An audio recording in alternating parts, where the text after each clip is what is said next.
Vande Mataram students. आज हम देखने वाले हैं चैप्टर नंबर 8 ऊटी का सौंदर्य। सबसे पहले देखेंगे पाठ का परिचय। इस पाठ में पहाड़ों की रानी ऊटी के सुंदर पर्यटन स्थलों का वर्णन है। पाठ का उद्देश्य प्रकृति के करीब ले जाना तथा भ्रमण का महत्व बताना। अब हम देखेंगे ये चैप्टर को और जाएंगे ऊटी की सैर के ऊपर। गर्मी की छुट्टियां चल रही थी।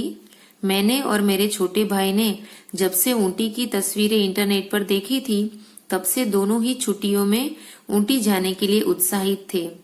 जब मम्मी पापा को भी तस्वीरें दिखाई तो ऊटी जाने का कार्यक्रम बनने में देर नहीं लगी। क्या कहते हैं लेखक कि मैंने और मेरे भाई ने ऊटी की तस्वीरें देखी तो हमें तो बहुत जाने का मन हुआ, तो हमने अपने मम्मी पापा को भी ये तस्वीरें दिखाई तो उन्होंने जल्दी ही ये कार्यक्रम बना दिया। हम वायुयान द्वारा कोयम्बतूर पहुंचे। रात भर आराम करने के बाद हमने टॉय ट्रेन से ऊटी पहुंचने का निश्चय किया। पहली बार टॉय ट्रेन में बैठकर प्रकृति की सुंदर नजारे देखने में जो आनंद मिला वह तो अद्भुत था ही, साथ साथ इंटरनेट पर देखे दृश्यों को सामने देख पाने की खुशी किसी सपने के साकार होने जैसी थी।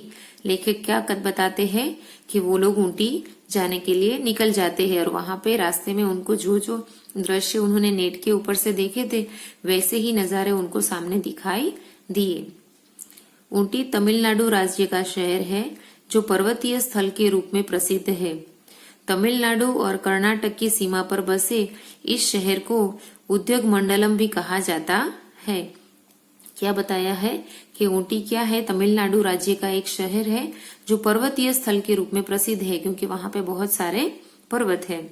और तमिलनाडु और कर्नाटक की सीमा पर ये शहर आया हुआ है, उसको दूसरा नाम उद्योग मंडल भी कहा जाता है। अब आगे का पैराग्राफ देखेंगे। यहाँ पहुंचकर हम सबसे पहले वनस्पति उद्यान यानी बॉटनिकल गार्डन गए। इस खूबसूरत बाग की देखरेख तमिलनाडु बागवानी विभाग करता है। ऊटी पहुंचकर सबसे पहले वो कहाँ गए? Botanical garden. यहाँ पे बॉटनिकल गार्डन का पिक्चर दिया है तो सबसे पहले वो देखने के लिए गए। हर चैप्टर के नीचे उसका इंग्लिश वर्जन दिया है, आप उसको पढ़ सकते हो। लगभग 55 हेक्टेयर क्षेत्र में फैले इस उद्यान में हमने लगभग 650 दुर्लभ किस्मों के पेड़ पौधे, अद्भुत फूल, खूबसूरत झाड़ियां और लगभग 2000 वर्ष पुराने पेड़ों के अवशेष देखे। वहां पहुंचकर हमें पता चला कि ये ग्रीष्मोत्सव का अवसर था। इस महोत्सव में फूलों की प्रदर्शनी लगी थी और सांस्कृतिक कार्यक्रमों का भी आयोजन किया गया था। ये जो बॉटनिकल गार्डन देखने के लिए पहुंचे थे वहां पे क्या था? 650 किस्म के पेड़ पौधे, अद्भुत फूल और झाड़ियां थी और लगभग 2000 वर्ष पुराने पेड़ के अवशेष भी उन्होंने देखे। जब वो लोग वहां पे पहुंचे तब वहां पे ग्रीष्मोत्सव चल रहा था और वहां पे फूलों की प्रदर्शनी भी लगी हुई थी और एक सांस्कृतिक कार्यक्रम का भी आयोजन किया गया था। वनस्पति उद्यान देखने के बाद हम ऊटी झील गए। लगभग 2.5 किलोमीटर तक फैली झील के चारों ओर बिखरी हरियाली इसकी खूबसूरती में चांद लगा रहे थे। यानी क्या बताया? वनस्पति उद्यान के बाद वो लोग ऊटी झील देखने के लिए गए जो लगभग 2.5 किलोमीटर तक फैली हुई थी और उसके चारों ओर हरियाली बिखरी हुई थी। झील में नौका सैर का लुत्फ उठाते लोगों की खुशी देखकर हमने भी नौका सैर का मन बनाया। नौका में बैठकर चारों ओर जल का सौंदर्य देखना कभी न भूलने वाला अनुभव था। कुछ देर झील के किनारे बैठकर इस सुंदरता को आंखों में बसा लेने की चाह से उसे देखा और फिर हम डोडा बेट्टा चोटी की ओर चल पड़े। वहां पे झील में उन्होंने क्या किया? बोटिंग किया और वहां के जो सुंदर नजारे थे उसको अपनी आंखों में बसा लिया और उसके बाद वो नेक्स्ट प्लेस डोडा बेट्टा की तरफ बढ़ गए। डोडा बेट्टा चोटी नीलगिरी का सबसे ऊंचा पर्वत है। इसकी ऊंचाई लगभग 2636 मीटर की है। घाटियों में इसकी ढाल पर सिनकोना के बागान है तथा इसकी चोटी पर मौसम विज्ञान वेधशाला भी है। ऊंचाई से देखने पर घाटी का नजारा बहुत सुंदर दिखाई देता है। मौसम साफ होने पर दूर दूर के इलाके भी दिखाई देते हैं। यहाँ से घाटी का अद्भुत नजारा देखकर मन खिल उठा। क्या बताते हैं डोडा बेट्टा के बारे में कि वो नीलगिरी का सबसे ऊंचा पर्वत है और उसकी ऊंचाई कितनी है, 2636 मीटर की उसकी ऊंचाई है। और उसकी ऊंचाई, इस चोटी की ऊंचाई से हम लोग पूरी घाटी का नजारा देख सकते हैं और यहाँ से दूर दूर के इलाके भी दिखाई देते हैं। अब देखते हैं आगे। अगले दिन हमने गुलाब बाग यानी रोज गार्डन देखा। लगभग 10 एकड़ में फैले इस बाग की स्थापना 1995 में की गई थी। इस बाग में लगभग 200 किस्मों के गुलाब के पेड़ों का संग्रह है, जिन पर सुंदर गुलाब खिलते हैं। दूसरे दिन वो लोग कहाँ गए? गुलाब बाग देखने के लिए गए, जो लगभग 10 एकड़ जमीन के अंदर फैला हुआ है और वहां पे 200 किस्मों के गुलाब के पेड़ हैं, जिन पर सुंदर गुलाब खिलते हैं। वहां पहुंचकर लगा मानो हम किसी अलग ही दुनिया में है, जहां गुलाब ही गुलाब है। अलग अलग रंगों के सुंदर गुलाबों को देखकर तन मन गुलाब की ही तरह खिल उठा। वहां देखिए यहाँ पिक्चर के अंदर भी दिखाया है, सब जगह गुलाब ही गुलाब दिख रहे हैं, तो ये देखकर उनका मन भी गुलाब की तरह खिल गया। अब हमें मधुमलाई वन्य जीव अभयारण्य देखना था। इस वन्य जीव अभयारण्य में वनस्पति और जंतुओं की कुछ दुर्लभ प्रजातियां पाई जाती है। यहाँ हमने हाथी, सांबर, चीतल, हिरन और रंग बिरंगी पक्षी देखे। फिर हम कालहट्टी जलप्रपात गए। क्या बताते हैं वो लोग? रोज गार्डन के बाद वो लोग एक अभयारण्य देखने के लिए गए। वहां पे जीव जंतु और वनस्पति की दुर्लभ प्रजातियां यानी आसानी से प्राप्त न होने वाली प्रजातियां वहां पे पाई जाती है। वहां पे हाथी, सांबर, चीतल, हिरन और रंग बिरंगी उन्होंने पक्षी देखे। उसके बाद वो लोग जाते हैं कालहट्टी जलप्रपात। कालहट्टी जलप्रपात लगभग 100 फुट ऊंचा है।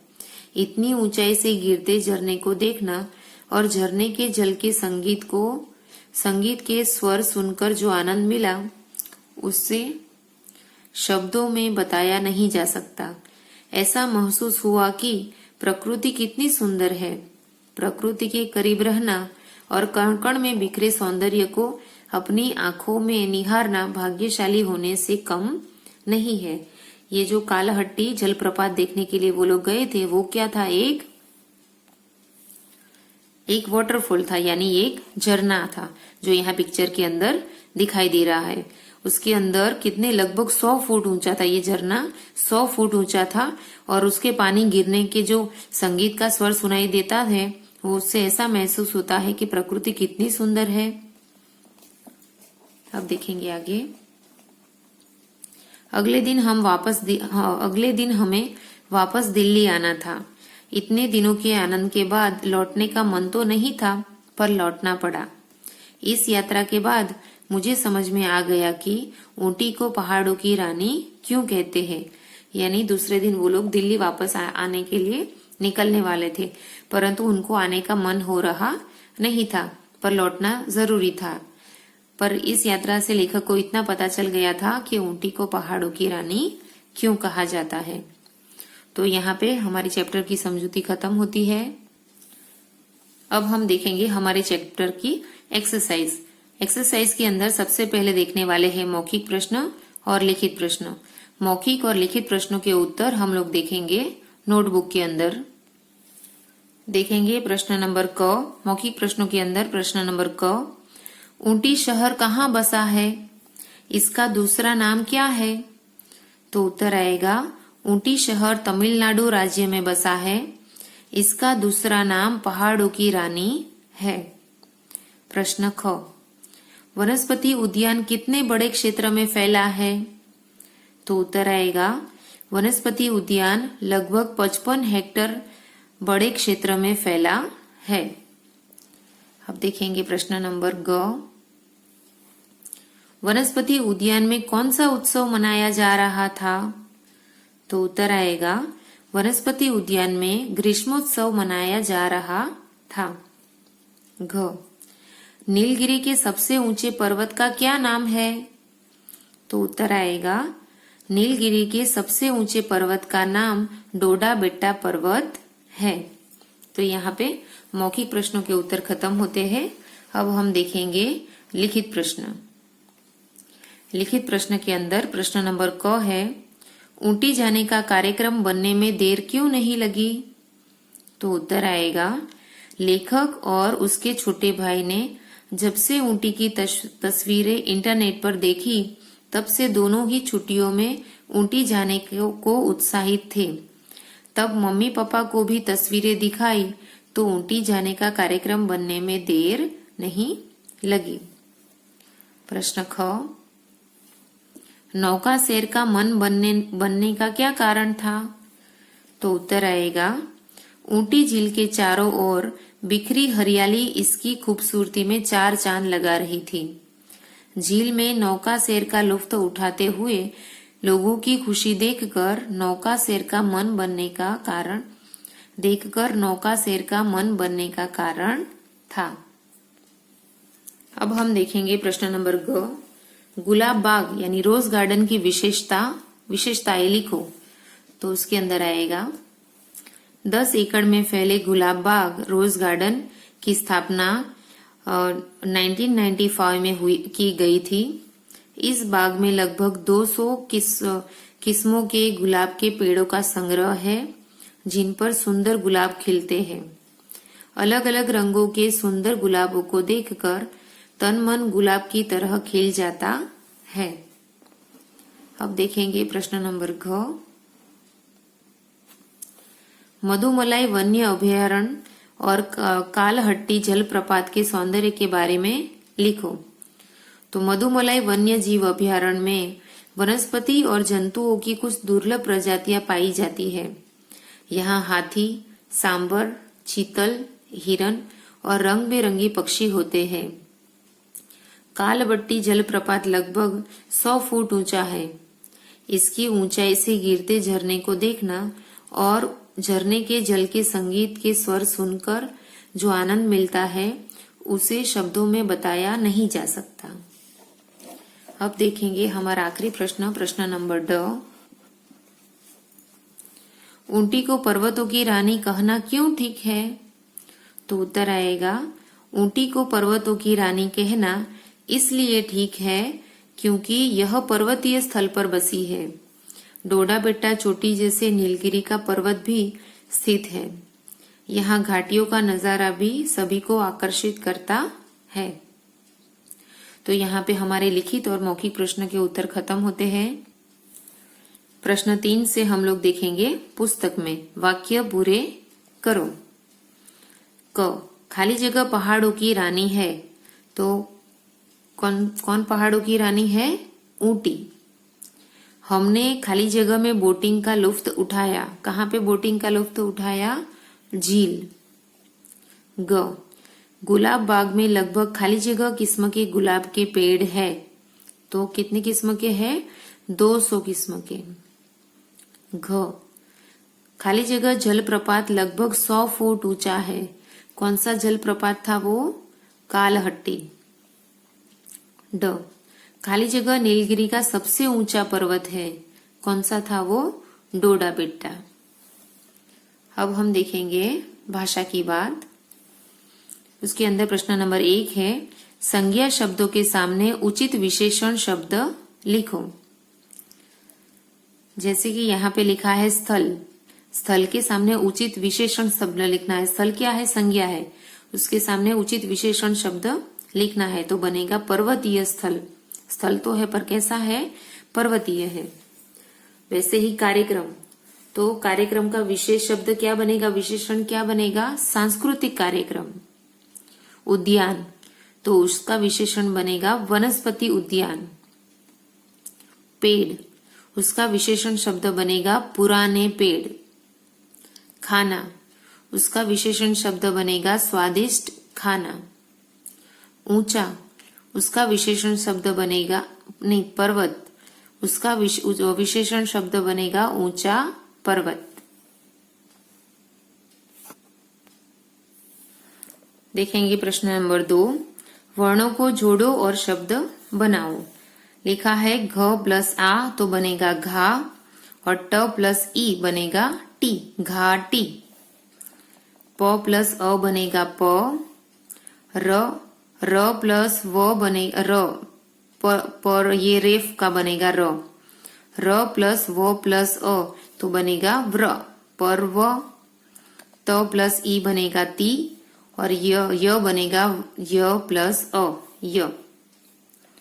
उसके बाद देखेंगे ग, उ प्लस त बनेगा उ, स प्लस आ बनेगा सा, ह प्लस ई बनेगा ही और त प्लस अ बनेगा त, उत्साहित। घ, म प्लस अ बनेगा म, ह प्लस ओ बनेगा हो, त प्लस स प्लस अ बनेगा स और व प्लस अ बनेगा व, महोत्सव। अब हम देखेंगे प्रश्न नंबर 3 को। उचित क्रिया शब्द लिखकर वाक्य पूरे करो। महोत्सव में फूलों की प्रदर्शनी लगा था कि लगी थी? प्रदर्शनी स्त्रीलिंग है तो आएगा लगी थी। ख, हम ऊंटी झील खाली जगह गया या फिर गए? हम लिखा हुआ है यानी क्या है, बहुवचन है, तो बहुवचन है तो इसके अंदर गए आएगा। ग, घाटी का अद्भुत नजारा देखकर मन खिल उठा या उठी? मन क्या है, पुरुष वचन है तो बनेगा उठा। ओके, मन खिल उठा। घ, झरने पर हमने अनेक प्रकार के पर्वतीय पक्षी देखा या फिर देखे? अनेक प्रकार के लिखा है यानी बहुवचन आएगा तो देखा आ सकता नहीं। अगर एक देखा होता तो देखा लिख सकते हैं, पर बहुत सारे देखे हैं इसीलिए क्या लिखेंगे, देखे। प्रश्न 4, दिए गए वाक्यों में उचित विराम चिन्ह लगाओ। हम मधुमलाई वन्य जीव अभ्यारण्य गए, इसके अंदर उचित विराम चिन्ह लगाना है तो सबसे पहले हम लगाएंगे उसके ऊपर, तो मधुमलाई वन्य जीव अभ्यारण्य एक नाम है तो इसके ऊपर करेंगे हम अवतरण चिन्ह और लास्ट में लगाएंगे पूर्ण विराम। ख, यहाँ हमने हाथी, सांबर, चीतल, हिरन देखे। यहाँ पे अलग अलग तरह के एनिमल्स के नाम है तो उसके बीच में हम क्या करेंगे, अर्ध विराम लगाएंगे यहाँ पे और लास्ट में करेंगे पूर्ण विराम। ग, इस शहर को उद्योग मंडल भी कहा जाता है तो इसके अंदर आएगा उद्योग मंडल नाम है तो इसको करेंगे इन्वर्टेड कॉमा और लास्ट में करेंगे पूर्ण विराम। घ, मेरे भाई ने झरने में खूब मस्ती की, इसके अंदर कोई भी और चिन्ह नहीं लगेगा, सिर्फ लास्ट में करेंगे पूर्ण विराम। ड, ऐसा महसूस हुआ प्रकृति कितनी सुंदर है। ओके, तो इसके अंदर 2 सेंटेंस को जोड़ा गया है तो यहाँ पे 2 सेंटेंस के बीच में हम लोग करेंगे अर्ध विराम और लास्ट में करेंगे फुल स्टॉप। अब हम देखेंगे प्रश्न नंबर 5, पाठ के पहले अनुच्छेद का अपनी मातृभाषा में अनुवाद करो।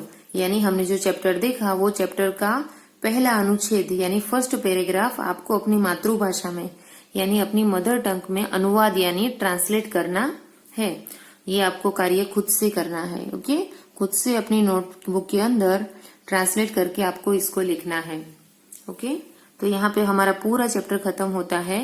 नेक्स्ट वीडियो के अंदर हम नया चैप्टर देखेंगे। Bye students.